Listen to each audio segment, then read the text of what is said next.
Je veux. Merci pour ta merveilleuse présence, Saint-Esprit. Nous voulons plus de toi en ce jour, en ce culte. Et nous savons que tu as une portion précise pour le deuxième culte. Dès le départ, tu nous as signifié que tu étais déjà là.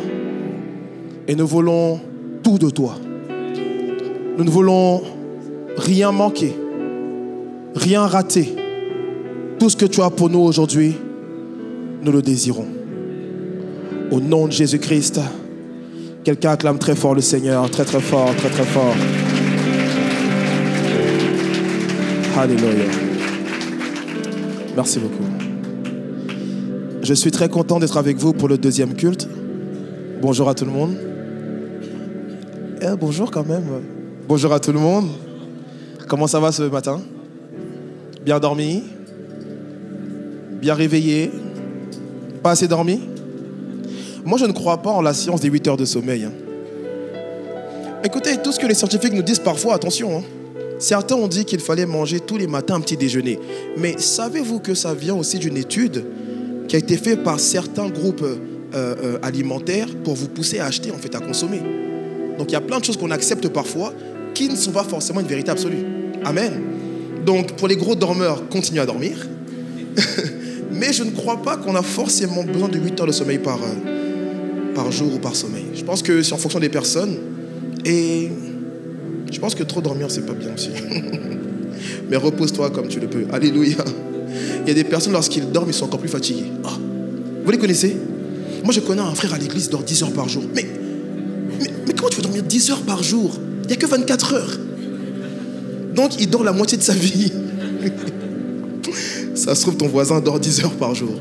Alors, je m'appelle Axel Lévy. Pour ceux qui ne me connaissent pas, je suis pasteur ou apôtre de ministère, pasteur des églises MFD, mission faiseur de disciples. Et nos églises se focalisent sur le salut de la jeunesse et des nations. Et l'église est née le 22 janvier 2017 et nous aurons bientôt 7 ans en janvier, là prochainement. Et puis, je dirige l'église avec mon épouse qui est juste là, Laurine Lévy, une femme que je dis qu'elle est belle au passé, au présent et au futur.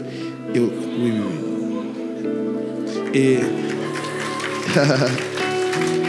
j'ai pas fini. Donc au passé, au présent, au futur et autant que seul Dieu connaît. Vous voyez? Et c'est mon soutien, c'est mon épouse. Nous sommes ensemble depuis 2012. On s'est connus à l'âge de 17-18 ans par là. Ça fait un bail qu'on est ensemble quand même. On est comme des frères et des sœurs. Amen. Et est-ce qu'on peut juste acclamer Dieu pour sa vie, s'il vous plaît? Elle est pasteur aussi à mes côtés. Et je suis venu avec plusieurs membres de l'église, Rose, la pianiste, Molly chante, Clara, Larden, Jean-Daniel, Naomi un peu partout à faire des vidéos. Et on est très heureux d'être avec vous. Depuis jeudi, on est vraiment bénis. On est vraiment bénis, on voit Dieu se glorifier en parole et en puissance. Et je sais qu'il fera encore plus sur ce deuxième culte. Amen. On a eu un premier culte extraordinaire. Amen.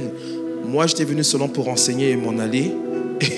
Et quand nous avons fini d'enseigner, Dieu a commencé à guérir et c'était merveilleux. Dieu a commencé à guérir sans qu'on puisse imposer les mains forcément, mais par des paroles de connaissance, par des prières à distance et des commandes précises. Dieu a guéri des oreilles, il a guéri des dos. Et vraiment, ne limitons pas la puissance du Saint-Esprit. Je n'ai même pas prêché un message de puissance. J'ai prêché un message à but d'éducation. Et sa puissance s'est manifestée. C'est pour vous dire que la parole de Dieu est puissante. Ce n'est pas parce qu'on crie qu'on a l'onction. Dans la parole de Dieu, il y a l'autorité de Dieu. Et donc j'ai enseigné, nous avons reçu cette parole-là. Et cette parole-là a commencé à guérir, à restaurer et à équiper. Et vous savez, je sais que lorsqu'on prêche ainsi à un deuxième culte, normalement on doit prêcher le même message. Frédéric, ne t'inquiète pas. J'aime bien t'embêter. Je prêcherai le même message. Mais c'est vraiment à cause de vous. Quand j'étais assis là et que l'onction a commencé à se manifester, j'ai entendu un autre message dans mon esprit. Et le message que j'ai voulu vous donner était le suivant, mais je ne donnerai pas, c'était comment avoir l'onction. Tu vois, et j'étais là, et j'ai voulu prendre mon téléphone et vite écrire le message. Et le pasteur m'a dit, allez, monte. J'ai dit, bon. Mais le message est dans mon cœur, je le sens fortement.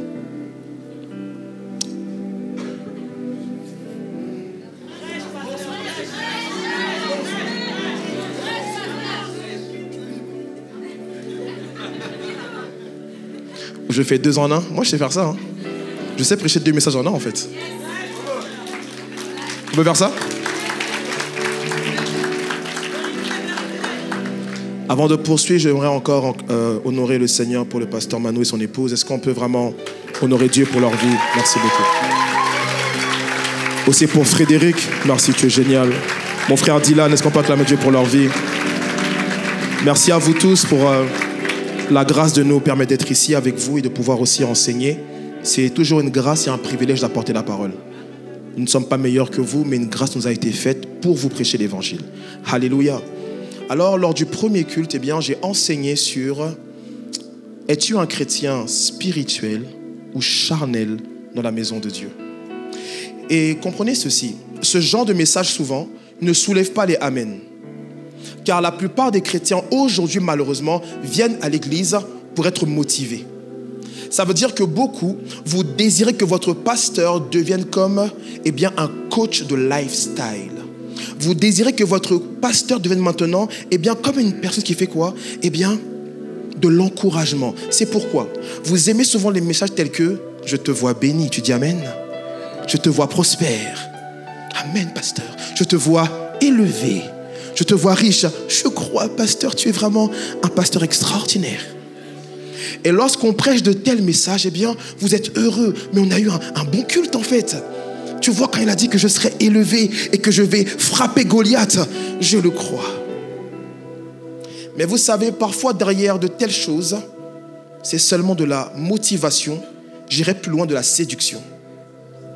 La séduction, ce n'est pas seulement, comment dirais-je, lorsqu'on essaie de vous séduire, l'objectif est de vous dire ce que vous désirez entendre. Lorsqu'un homme de Dieu, un serviteur de Dieu, une servante de Dieu, vous prêche des messages que vous désirez seulement entendre, attention, il est fort possible que cette personne-là ne marche plus avec Dieu. Dans l'Ancien Testament, lorsque les prophètes arrivaient, les gens avaient peur. Ils disaient, mais qu'est-ce que Dieu veut donc nous dire ? Mais aujourd'hui, lorsqu'on voit un serviteur de Dieu, on sait que si on lui graisse un peu la patte avec un vieux billet de 100 €, tiens, pasteur, c'est pour toi. Pasteur, tu es béni. Oh, ma sœur, vous voyez? Et les gens ne veulent plus entendre la voix de Dieu, ils veulent entendre le Dieu qu'ils se sont façonnés eux-mêmes. Je l'ai dit au premier culte, nous ne sommes pas pasteurs pour vous. Nous sommes avant tout pasteurs pour Dieu. Et nous servons Dieu en vous servant. Mais la meilleure manière pour nous de vous servir est de vous prêcher un évangile véridique. Lorsque mon évangile vient caresser tes oreilles, je ne t'aime pas. Écoutez, je ne dis pas de prêcher pour faire mal, mais je dis de prêcher pour aiguiller, pour aiguiser, pour transformer. Combien de chrétiens dans nos églises ne grandissent pas? Les gens vont à l'église, mais ne grandissent pas spirituellement. Et tout ce qu'ils savent de leur foi, Jésus est Seigneur, et après. Tout ce qu'ils savent de la foi chrétienne, c'est que Jésus est mort à la croix. Mes amis, l'évangile ne se limite pas à sa mort et à sa résurrection. Certains chrétiens, vous êtes arrêtés au fait que Jésus est mort et ressuscité. Et vous avez oublié d'autres parties, comme celle qui dit que Jésus revient. Regardez, si je commence à parler maintenant du retour de Jésus, vous allez tous commencer à flipper. Parce que la vérité est la suivante. La plupart des chrétiens de nos églises, vous n'êtes pas sûrs d'être enlevés.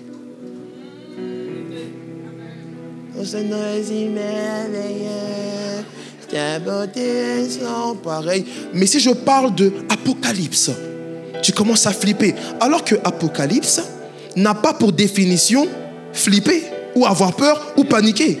On appelle ça le livre de la révélation. Et si je commence à parler maintenant de quoi? Du fait que oui, Jésus revient. Tu commences à avoir peur. Pourquoi? Parce que beaucoup dans nos églises, vous n'avez même pas au fond de vous l'assurance du salut. Donc si vous n'avez pas l'assurance du salut, comment auriez-vous donc l'assurance d'être enlevé? Alors que Paul dit, dans le livre de Thessaloniciens, il dit: consolez-vous par le fait d'entendre ces choses sur le retour du Seigneur. Normalement, à chaque fois qu'on vous parle du retour de Jésus, c'est pour se consoler. Normalement, c'est ça. Mais toi, tu flippes. Tu flippes parce que tu n'es pas enseigné. tu es motivé. Motive-moi, pasteur. Oui, je suis une belle créature. Oui, je vais réussir. Oui. Écoutez, frères, sœurs. Et donc, le but de ce genre de message est de vous éduquer spirituellement. Je sais que le pasteur Manu le fait très bien. Je veux juste apporter un plus à ce qu'il fait déjà. Mais, n'aimez pas seulement les messages qui caressent vos oreilles. Est-ce qu'on me suit? Parce qu'il est possible qu'on caresse vos oreilles, mais que votre âme reste en souffrance. Ton oreille va aimer ce message, mais ton âme ne sera pas restaurée. Combien de chrétiens qui ne sont pas restaurés? Combien de chrétiens misérables dans leur façon de vivre l'évangile? Paul dit qu'en tant que serviteurs de Dieu, nous sommes les dispensateurs des mystères de Dieu. Ça veut dire quoi, pasteur? Ça veut dire que dans la parole de Dieu, il y a des mystères et que tout le monde ne peut pas percer ces mystères. Dans les Saintes Écritures, il y a différents paliers de mystères. Il y a des mystères accessibles à tous, mais il y a des mystères accessibles par révélation. Il y a des mystères que vous allez comprendre seulement quand une personne va vous les enseigner, pas quand il va vous motiver. C'est pourquoi j'ai eu à dire qu'il y a une différence entre la prédication et l'enseignement. La prédication produit la foi. Je viens, je te prêche Jésus. Jésus t'aime, il est mort à la croix. Tu vois, ça produit la foi. Mais de nombreuses personnes, vous demeurez des bébés spirituels. Pourquoi? Parce que votre foi qui a été produite n'a jamais grandi. Je souhaite que tu prospères à tous égards. En fait, tu es censé croître à tous égards, mais surtout dans la foi. Et pour grandir dans la foi, il te faut être enseigné. Parce que l'enseignement donne les clés pour bien vivre sa vie chrétienne. Où sont tes clés? Écoutez, on ne vit pas la vie chrétienne à l'église. On ne vit pas la vie chrétienne à l'église. L'église est un centre de formation pour aller impacter. Mais vous ne recevez pas les clés. Vous êtes motivé et face aux défis quotidiens, vous êtes là. Il vous faut des clés. Tu veux des clés en ce jour? Tu veux des clés en ce jour? Tu es fâché? Tu es fâché? Moi, je pars dans quelques minutes. Tu règles ça avec ton pasteur. Pasteur Manu, bon courage. Je vais essayer de dire 2 messages en un, que Dieu m'aide, car je dois être concis et précis. Sinon, Frédéric va... Amen. Écoutez, les gars, on enchaîne? Ok, montez. Prenons un verset ensemble, s'il vous plaît, dans le livre de Éphésiens, chapitre 2. Comment? Je vais le faire. Éphésiens, chapitre 2. Si on peut juste afficher à l'écran. Est-ce qu'il y a un garçon qui voudrait m'aider pour la mise en scène? Ceux qui veulent, je ne sais pas obligé. Viens mon frère. Ah, on s'est vu hier. Mouah. C'est qui là-bas, je vois pas. Qui veut m'aider? Bah viens. Mais viens. Il lève sa main, il reste là-bas. Bah viens quoi. C'est ça la motivation. Et l'enseignement donne la clé. Mais t'es content, dis donc. Ça va? Fais-moi un câlin. Il est vraiment content. Viens, mets-toi là. Donc ça va, Tu fais tout ce que je te dis. Pas de peur, Allez, on y va. Alors donne-lui Saint-Esprit. C'est quoi ça? Allez. Ou plutôt, prends l'âme. Donne-moi l'esprit de l'homme. Alors, mon frère, tu te mets ici. Toi, tu restes là. Tu bouges pas, ok? Tu bouges pas, ok? Toi, tu vas derrière lui. Tu sais que le Seigneur t'aime beaucoup. Dieu t'aime profondément, ok?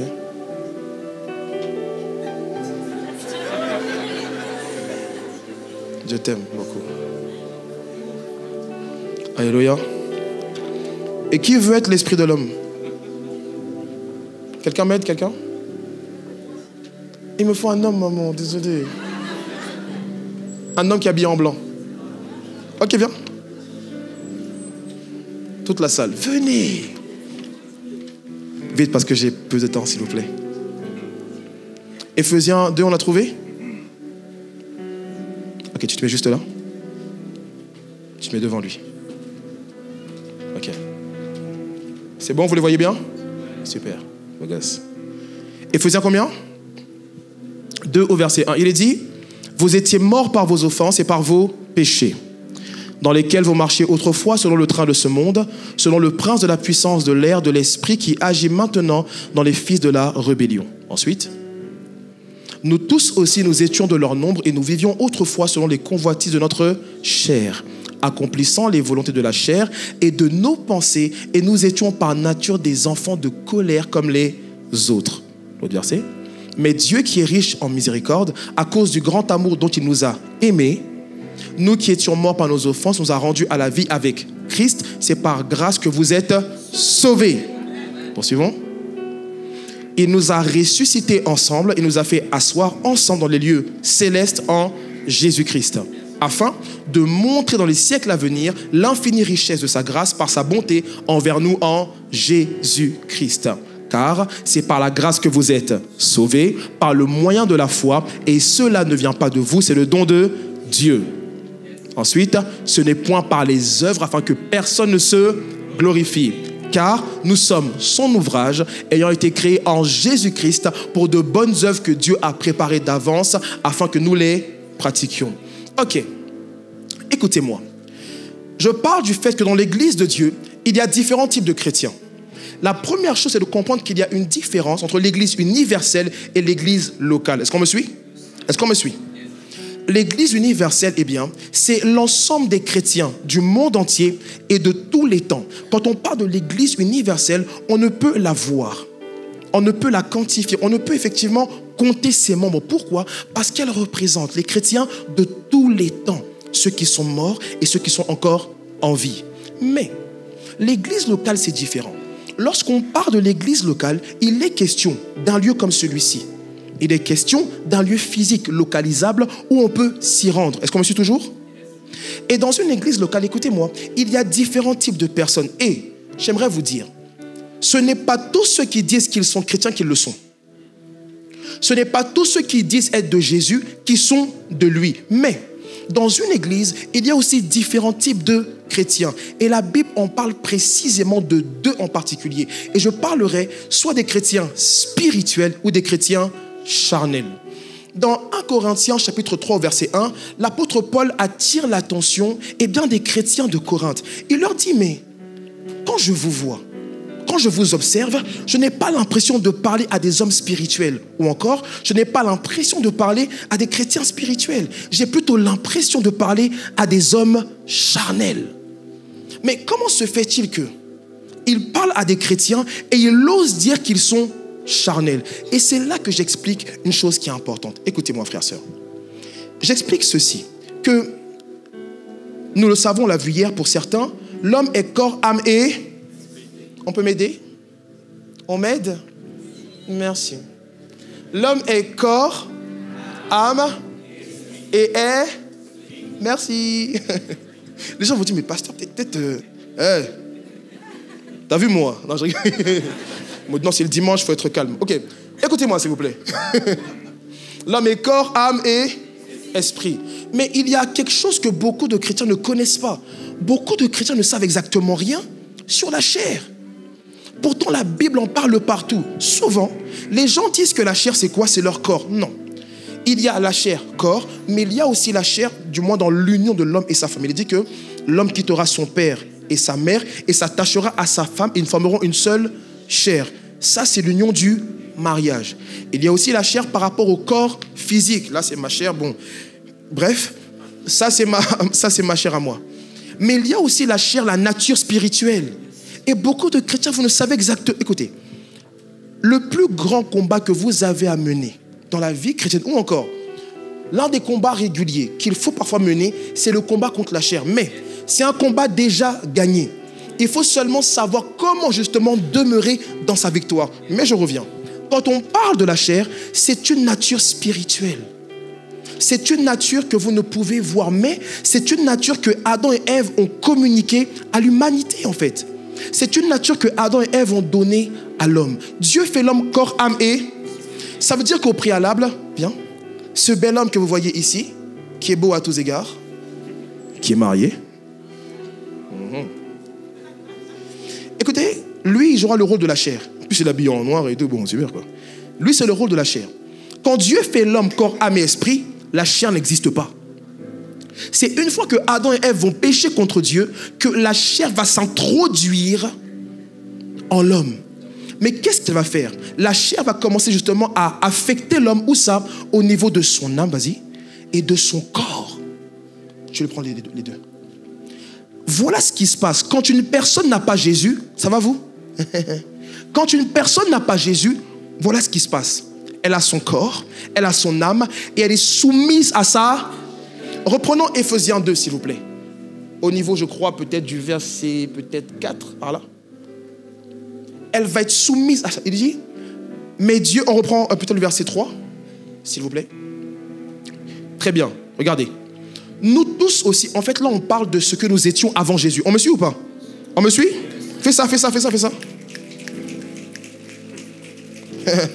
Nous tous aussi, nous étions quoi de leur nombre? De leur nombre, et nous vivions autrefois selon les convoitises de notre chair, accomplissant les volontés de la chair, de nos pensées, et nous étions par nature quoi? Des enfants de colère. La Bible dit que quand vous n'avez pas accepté Jésus, la plupart, même pas, toutes les actions que vous posez, que vous faites, sont conduites par cette nature invisible. C'est pourquoi, quand vous avez des addictions, masturbation, pornographie, écoutez, si vous n'avez pas accepté Jésus, vous ne pouvez pas avoir le pouvoir sur votre chair. Il est dit que nous faisons quoi? Nous vivions autrefois selon les convoitises de notre chair.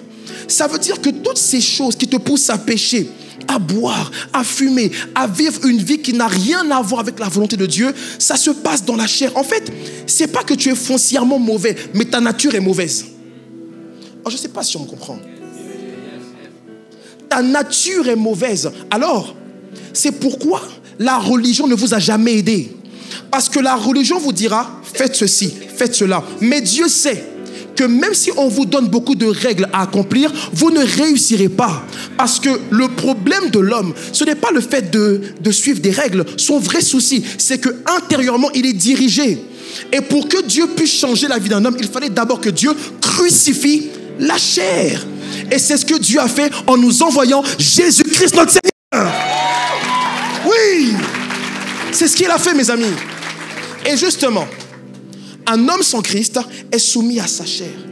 Et dans Galates chapitre 5 au verset 18, on nous parle des œuvres de la chair. Il est dit, or les œuvres de la chair sont manifestes. Ce sont, et dans la chair, il y a l'impudicité, les querelles, les animosités, l'envie de magie, de convoitise, plein de choses très bizarres, très cheloues, très dégoûtantes. Hein? Et la Bible dit que cette chair-là vous conduit. Ça veut dire quoi? Un homme qui veut arrêter de boire sans Jésus finira par reboire. Soit il finira par reboire, ou alors il va conduire sa vie vers une autre addiction. Parce que c'est plus fort que vous. Cette nature-là, vous ne pouvez pas la combattre seul. Vous avez besoin d'un guerrier. Ça tombe bien, nous avons l'Éternel des armées. Et donc, la chair dirige un homme sans Jésus. Mais quand Jésus rentre dans ta vie, viens Jésus. Quand Jésus rentre dans ta vie, il enlève sa main. Il enlève à la chair le pouvoir qu'elle avait sur ton âme. Il enlève aussi là-bas le pouvoir qu'elle avait sur le corps. Mais comment se fait-il que Jésus m'a enlevé, du moins il a enlevé le pouvoir que la chair avait sur moi, mais je continue à pécher? Comment se fait-il que, bon, il est dit que j'ai été sauvé et que la chair qui est dégoûtante là, elle ne peut plus me diriger? Comment se fait-il que malgré ça, je continue à pécher? Voici la raison. Saint-Esprit, mets-toi par là. Il est vrai que la chair ne peut plus te diriger, c'est terminé. Ça veut dire qu'en Christ, vous devez comprendre quoi? Vous ne péchez plus par obligation, vous péchez par acceptation. Regardez bien. Je regarde l'heure. Écoutez-moi. Qu'est-ce qui se passe? Maintenant que vous avez accepté Jésus, voilà ce qui se passe. Vous avez votre âme et votre esprit. Pousse un peu. Rapprochez-vous. Rapprochez-vous. Voilà. Toi toujours devant lui. Devant lui. Voilà. On a l'âme. Donc, quand tu acceptes Jésus, donc le Saint-Esprit vient habiter en toi. La chair n'a plus de pouvoir sur toi. Et maintenant, tu es corps, âme et esprit. Mais comment se fait-il que Paul dit que ces hommes-là sont charnels? Ça n'a pas de sens. Si, ça a un sens. La chair vient ici, derrière l'âme et le corps. Non, touche pas. Bien qu'elle ne peut plus vous diriger, ce qu'elle fait, elle peut vous faire des propositions. C'est pourquoi Paul dit, marchez selon les désirs de l'esprit et vous n'accomplirez pas. Ça veut dire quoi? La chair ne peut plus vous diriger, mais elle peut vous faire des propositions. Et elle peut vous proposer tout ce que votre âme a connu avant de venir en Christ. Je ne sais pas si on comprend ce que je dis. Écoutez, ça veut dire quoi? Lui, ou du moins eux, ne sont plus soumis à la chair. Mais la chair peut proposer encore différents péchés. Propose. Masturbe-toi, mens, vole, suicide-toi. Et quand tu es chrétien, peu importe les propositions de la chair, elle ne peut plus t'obliger à le faire. Mais un chrétien charnel, c'est donc cette personne-là qui, malgré le fait qu'il est sauvé, il va lui-même consciemment se soumettre à nouveau au désir de sa chair. C'est compliqué, on dirait. C'est compliqué ce que je dis? Un chrétien charnel est donc celui qui va lui-même volontairement se remettre en prison, se remettre sous le pouvoir de sa chair. Et c'est ainsi que Paul leur dit, vous êtes des hommes charnels ou encore des bébés en Christ. Et l'une des choses qui pourrait vous aider encore une fois à être totalement libre de la chair, c'est parce que souvent, les chrétiens ne savent exactement rien de leur pouvoir, de leurs droits, de leur force et de leur autorité d'enfants de Dieu. Beaucoup ne savent pas qu'ils ont le pouvoir maintenant de dire non au péché. Parce que dès que le péché commence à te... non mais, je sais pas, ça me prend de partout. Écoutez, des fois, il arrive que le péché vous oppresse tellement, tu le sens dans tout ton corps. Et tu as l'impression que si tu ne commets pas ce péché, eh bien, tu ne te sentiras pas bien. Ça vous arrive pas à vous? Genre, tu sens tellement la tentation, mais ce n'est pas parce que tu sens que tu dois accepter. En fait, le bon chrétien qui grandit spirituellement doit apprendre à vivre au-delà de ce qu'il ressent. C'est ça l'enseignement de la parole de Dieu. Est-ce qu'on me comprend, est-ce qu'on me suit? Est-ce qu'on me comprend, est-ce qu'on me suit? Acclamons Dieu, s'il vous plaît.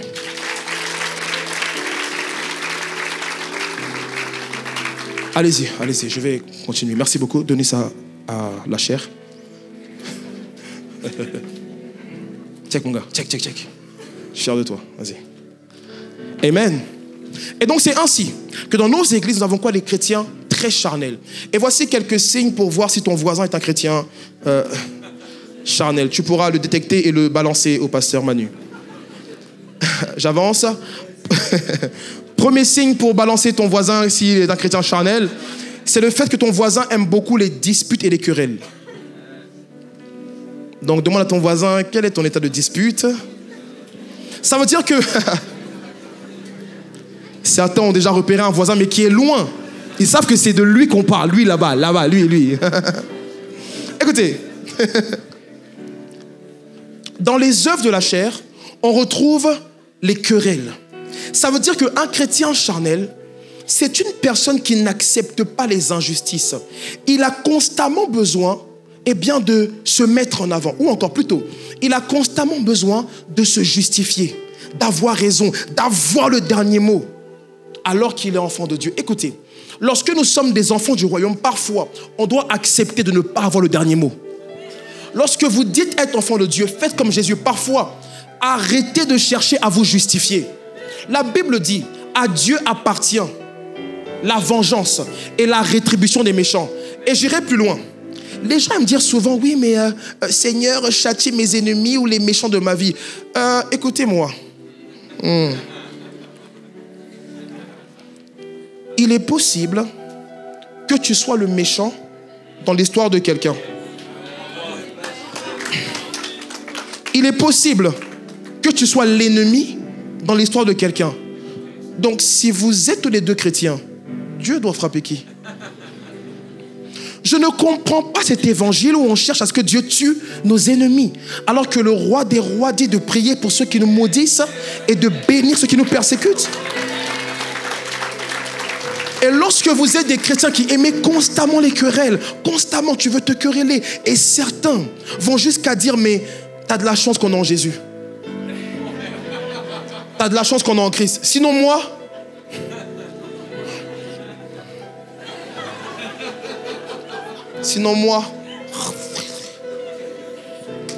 Et quand vous parlez ainsi, vous êtes en train de glorifier votre chair. Écoutez-moi, ce n'est pas parce que vous ne dites rien que vous êtes inférieur. Ce n'est pas parce que vous vous taisez que vous êtes inférieur. Écoutez, je crois qu'il y a un temps pour parler et il y a un temps pour se taire.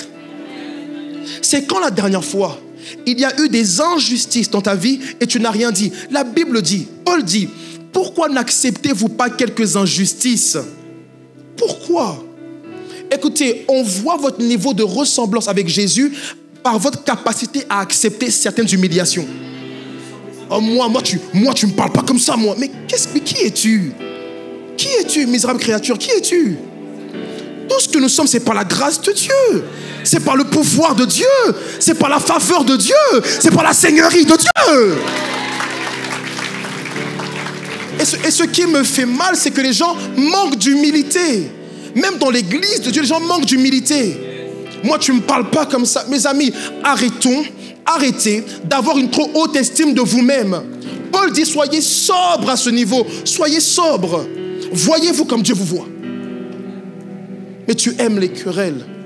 Dans ta famille, les gens savent que toi, il ne faut pas trop t'énerver. Sinon, une baffe peut partir. On sait que Lucas, si tu l'énerves, coup de tête. Lucas est parenté à Zidane. Donc fais attention parce qu'à tout moment, coup de boule. Frères, sœurs, Jésus dit, aimez-vous les uns les autres. Ainsi, ils sauront, ils verront que vous êtes de moi. Est-ce que les gens savent louer ton cœur? La Bible dit que votre douceur soit connue de tous. Qui connaît ta douceur? On connaît ta fermeté, ta dureté, ta méchanceté. Mais qui connaît ta douceur? Écoutez, par la douceur, il est possible de gagner une âme. Mais tu es constamment dur. Je veux que mes enfants ils soient dans le Seigneur, mais tu passes ton temps à nous chicoter. Ma mère, elle m'a tellement... Non, moi je fais trop de bêtises aussi. Je l'ai dit avant Jésus, c'était la rue, la vraie cousin, la vue de ma mère. C'était comme ça, frère. Ah, poto, tu fais le malin, je te démarre tout de suite. Bon, écoutez-moi. Tiens, mais pasteur, il est bizarre un peu quand même. Il est bipolaire. Ma mère, elle disait, Axel, on va à l'église. Je dis non. Quoi? Ceinture. J'ai dit, mais comment tu veux que l'évangile touche mon cœur quand tu me chicotes en mode, ah, j'aime Jésus. Ah, j'aime Jésus. I love you, Jesus. I feel so good. Yes, yes, yes. Elle me fouettait. Va à l'église. Je dis non, va à l'église. Non, va à l'église. Et j'arrivais à l'église, je dormais. Quand je dormais, elle me mettait un coup de coude. Réveille-toi.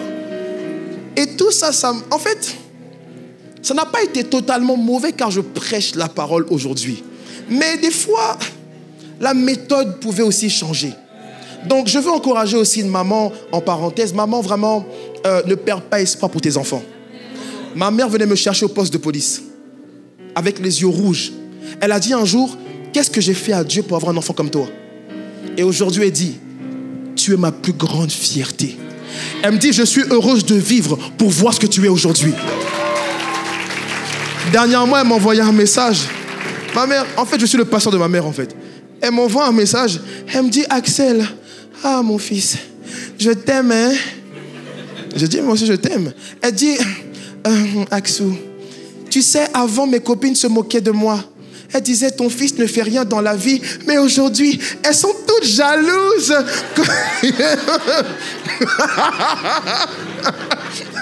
Elle dit, elles sont toutes jalouses. Elle dit que ton fils là, emmène-le, il va prier pour mes enfants aussi. Mais je leur dis que tu es occupé, que tu es en mission, que tu as Saint-Étienne, que tu as Le Mans, que tu as une église de 600 personnes, que tu es occupé et que quand tu auras du temps, tu viendras les voir. My God, écoutez-moi, ne perdez pas espoir, ne perdez pas espoir, ne perdez pas espoir. Alléluia. Ma mère, quand je prie pour elle, elle dit, mais comment tu fais ces choses-là? Et moi, je dis, maman, c'est le Saint-Esprit de Dieu. Alléluia. Et je me souviens quand Dieu m'a dit de faire le ministère, elle m'a persécuté aussi. Elle m'a dit, non, mais être pasteur, tu seras pauvre, il n'y a pas d'argent. J'ai dit, maman, je sais ce que Dieu m'a dit. Je ne cherche pas à être pasteur pour l'argent, mais pour sauver le maximum de jeunes. Elle m'a dit, bah ok, quand tu auras des problèmes d'argent là, m'appelle pas. Hein. Je dis, il n'y a pas de souci. Il n'y a pas de souci.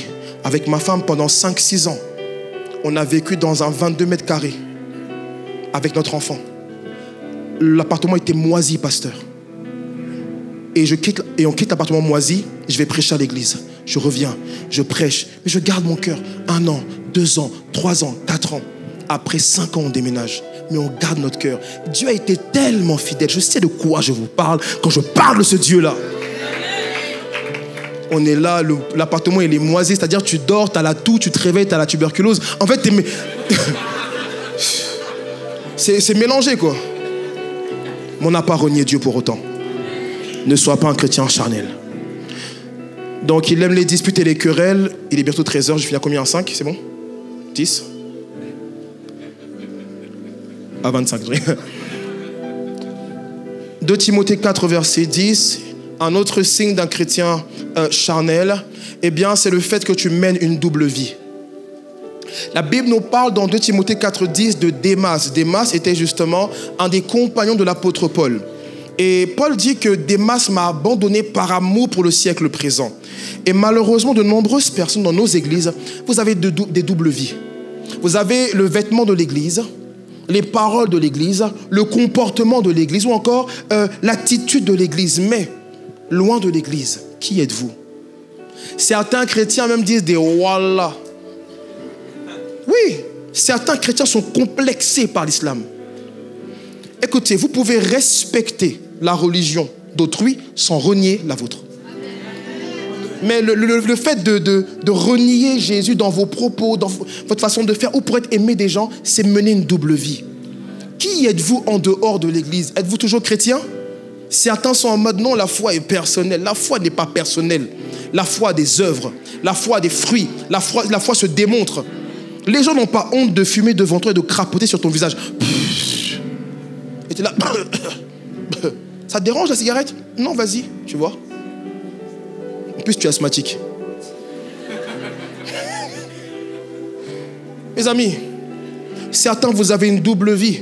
Et parfois, on s'étonne qu'une personne qui chantait à la chorale, ou qui faisait la prédication, ou qui était au son, au bout de 6 mois, il ou elle abandonne la foi. C'est parce qu'au fond, là où quand elle était seule et que personne ne voyait, elle n'était pas réellement en Christ. Ou alors elle menait une double vie. Toutes les doubles vies que vous menez vous conduiront vers votre perte. Mais je mets une parenthèse, je fais une différence entre le chrétien qui a des faiblesses et celui qui joue et demeure dans ses faiblesses. Dieu n'a pas de problème avec vos faiblesses. Écoutez, Dieu vous a aimé et vous appelle avec vos faiblesses. Mais Dieu connaît vos faiblesses, mais c'est à vous de les traiter. C'est à vous de les traiter. Mais tu joues avec tes faiblesses, tu te plais dedans. Aucun véritable chrétien ne s'habitue à vivre dans le péché. Tu ne peux pas, ça crée quelque chose en toi. Tu ne peux pas, tu es inconfortable. Tu ne peux pas avoir goûté au goût de l'évangile, au fruit de l'évangile et te rabaisser à manger de la boue avec les cochons. Parce que tôt ou tard, tu diras, mais dans la maison de mon père, il y a mieux. Dans la maison de mon père, il y a mieux en fait. Donc si vous avez des faiblesses, Dieu voit et considère le fait de chaque jour chercher à se sanctifier. Mais tu joues avec, tu mènes une double vie en mode Dieu comprend. Écoutez, n'ayez pas un évangile de Dieu comprend. Ayez un évangile basé sur sa parole et pas sur vos pensées à vous. Ils sont fâchés. Je vois que vous êtes fâchés.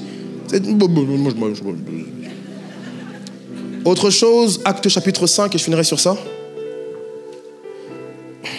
Un autre signe de chrétien charnel, ce sont des chrétiens qui viennent à l'église, mais qui ne s'investissent jamais.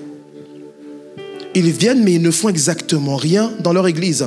Et ça me fait tellement mal, ça. Parfois, dans beaucoup d'églises, c'est la médiocrité qui règne. Médiocrité dans le son, dans les images, dans plein de choses en fait. Mais autant que vous êtes, écoutez, Dieu a mis en chacun d'entre vous un don ou plusieurs. Et il y a certains dons que vous avez, c'est vrai, ils sont plus ou moins liés au séculier, mais tous vos dons doivent servir les intérêts du Seigneur. Que faites-vous dans votre église? Certains se contentent seulement de venir, voilà, je viens. Et d'autres, le pire, tu viens que le dimanche à l'église. Mais ça, c'est incroyable.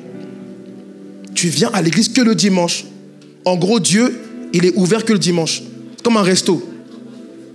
Je sais que vous êtes fâchés là. Ah, moi, je prêche comme ça. Hein.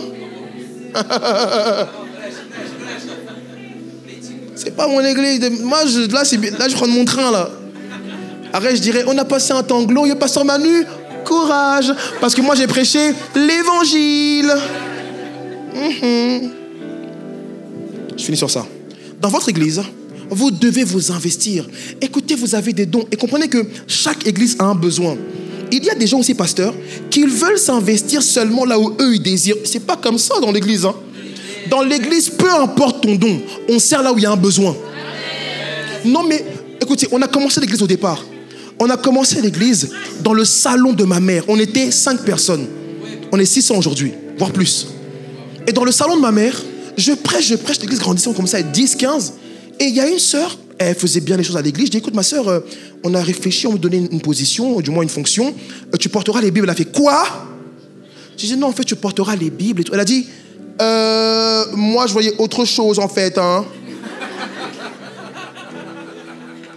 Mon épouse, elle m'a dit, mais papa, qu'est-ce qu'elle dit là? J'ai dit, chérie, c'est bon. Vous connaissez les femmes, hein?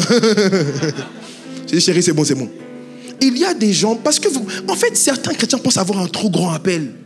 Il n'y a pas de grand appel. Tout ce que Dieu fait est grand. Et certains se pensent trop grands pour balayer. Mes amis, le problème, c'est que vous voulez des fonctions où les hommes pourront vous acclamer. Mais la louange des hommes a une date de péremption. La louange des hommes est éphémère. Mais tu peux avoir une position où personne ne te voit. Regardez, nous sommes là. Où sont nos enfants? Ils sont là-haut. Avec des personnes qui, des fois, ne suivent même pas le culte. Et qui gardent nos enfants. Vous pensez que parce que vous êtes là, vous êtes meilleur qu'eux? Peut-être devant les hommes, mais devant Dieu, Tu peux être dans les toilettes, au protocole, que Dieu vous bénisse. Les médias, que Dieu vous bénisse. Parce que souvent, ils sont dans le secret, que Dieu vous bénisse. On vous aime, les médias. Mouah. Les protocoles, la sécurité, ceux qui gardent nos enfants, ils font un travail que beaucoup ne veulent pas. Tu peux être, même au ménage, et tu nettoies. Personne ne te voit. Mais plus tu nettoies, et plus l'onction grandit sur ta vie. Écoutez, on ne reçoit pas l'onction comme on pense la recevoir. Il y a ce qu'on appelle des réservoirs d'onction ou encore des puits d'onction. L'un des puits d'onction, c'est le service dans la maison de Dieu. Et on ne sert pas où on veut, on sert où il y a un besoin. Et je finis sur Hébreux 13, 17. Il est dit, obéissez à vos conducteurs et ayez pour eux de la déférence, car ils veillent sur vos âmes comme devant en rendre compte. C'est très important pour vous d'avoir du respect pour vos pasteurs.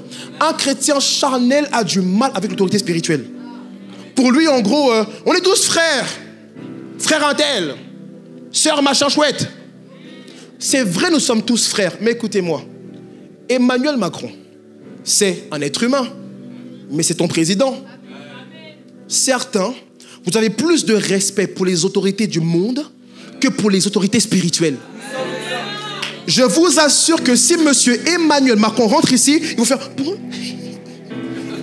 bonjour président. Et d'autres même au travail. Tu n'arrives même pas à aligner des mots concrets devant ton patron. Bonjour patron, il dit ok, tu finiras plus tard. Oui patron, oui patron. Devant le pasteur, Manu, ça va? Ton message pas ouf aujourd'hui, hein? Waouh! Waouh! La Bible dit obéissez à vos conducteurs et ayez pour eux du respect, de la déférence. Car si vous ne faites pas cela, cela ne sera pour vous aucun avantage. Donc honorer ou obéir à mon pasteur me donne des avantages, non pas d'abord physiques, mais spirituels. Est-ce qu'on me suit? Et je termine sur ça, frère, sœur. Je vois que les gens parlent beaucoup d'onction. Tu veux l'onction pour faire quoi? Voilà, j'y vais là. Après, je rentre chez moi. Écoutez, souvent il se passe quoi? Nous avons des cultes comme ça, et les gens disent, oh, l'onction est là. Ok. Mais l'onction vient pour un but. L'onction a un objectif. Écoutez, lorsque l'onction vient sur vous, selon Acte 1 au verset 8, c'est pour vous emmener à être des témoins de Jésus-Christ. Écoutez, certains vous donnent l'onction, mais que faites-vous avec? Lorsque Dieu demande, ou du moins lorsque Dieu veut donner l'onction à quelqu'un, c'est pour une fonction précise. Et ici, vous avez tous au moins un appel sur votre vie. Parce que Dieu n'a fait personne pour ne rien faire. Dieu a mis en vous un projet précis, une vision précise, un dessein précis. Oui, parce que Dieu sait que seul toi peux accomplir cela. Mais vous êtes là et vous ne faites rien pour Dieu. Et vous estimez que c'est ça la vie chrétienne. Non! L'onction est donnée pour une fonction.